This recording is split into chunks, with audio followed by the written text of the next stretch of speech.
Hi and welcome to this Dreamweaver tutorial. My name is Daniel Walter Scott and I am a trainer here at Bring Your Own Laptop.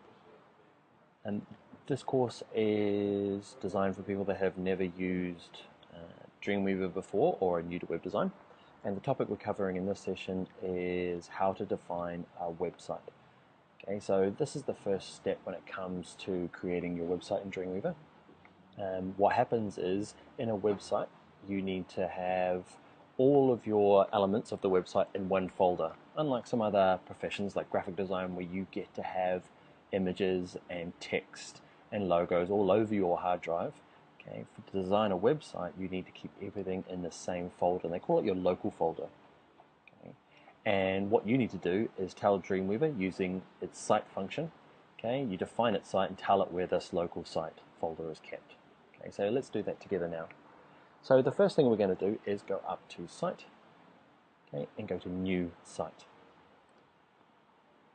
You'll need a new site definition for every new website you're working on. If you're working on only one website, you've got one website to create or update, you'll only have to do this once. Me, as a freelance web designer, I have lots of these sites defined all over my hard drive in different places. Okay, so we give the site a name. I'm going to call this one Example Tutorial. Okay, this is where you give it a name, the client name or the job description, something like that, and useful for you to describe it, different from other websites on your Dreamweaver. This, where it says local site folder, this is where on your hard drive your website's going to be kept. So for me, I'm going to click on Browse Folder. I'm using a Mac. It doesn't matter whether you're using a PC or a Mac. And I'm going to put a new folder on my desktop. Okay, you might keep yours in your documents. I'm going to call this Example Tutorial and click Create, then click Choose.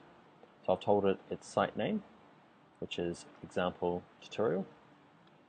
Okay, and I have given it, I've told it where I'm going to keep this website. So every file that I need to design now needs to go inside this folder. Last thing I need to do is look at the advanced settings. Click on the word Advanced Settings.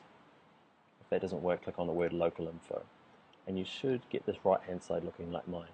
Last thing we need to do is tell Dreamweaver where we'd like to keep our default folders, our default images folder.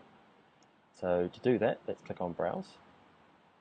Now you could keep all your images in your just the place that we decided before, which is called the Example Tutorial folder, but it's very common to have a subfolder in your website, and it's either called Images or some people like to call it IMG. It's up to you. Okay, it should be used as a lowercase. Okay, so it should be a lowercase I, and whatever you name it, make sure that you use the naming convention that has no spaces. Okay, so don't have a space included in that list.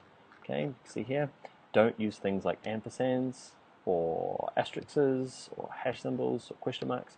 These can all throw up problems with your website. So make sure if you do decide to have a space, okay, use a hyphen instead. You could use an underscore, but a hyphen is more commonly used. Okay, so I'm just going to call my folder Images with a lowercase I, click Create, okay, and I'm going to click Choose. So I've told it in the site one at the top here, the name, I've told it where on my hard drive it's going to be kept, and under Advanced Settings Local Info, I've told it where the images are going to be stored for my website. And that's all we need to do now. Alright, see you in the next tutorial.